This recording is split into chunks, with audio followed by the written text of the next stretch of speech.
Hi everyone, welcome back to Power BI Playbook.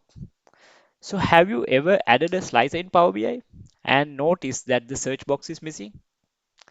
So in this tutorial, I will show you how to enable search box in Power BI slicer. So let's see how we can do that. So now we come to Power BI and we create a slicer and then we add maybe year and months to the slicer and it comes a drop down slicer. So now if we click here, the search box is not coming. There's no any search option basically. So why is that?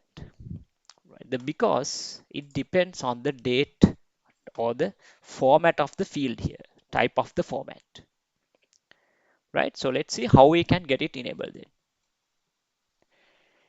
So the search box only appears for the text or category fields, not for dates or numbers. So let's we create a small column,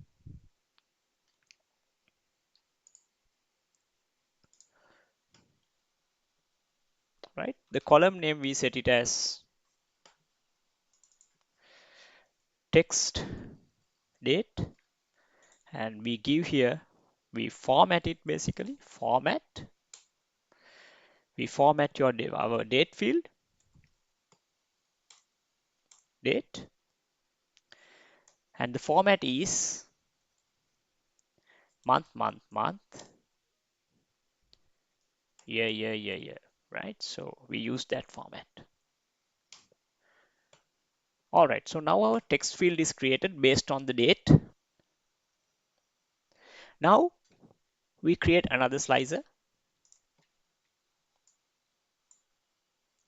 And for this one, I add the newly created text formatted date, right? Now it looks like this.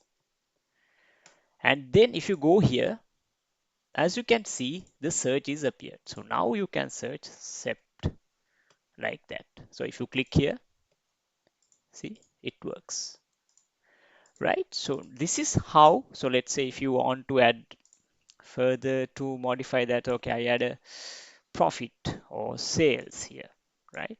Now if you set it to August, it gives you this one. And in here also, let's say if you search August and if you click here, it filtered. So converting date field into text and then using it to the slicer will solve your problem. So that is the hack how to enable the search in the slicer. Thank you and keep in touch for more Power BI videos.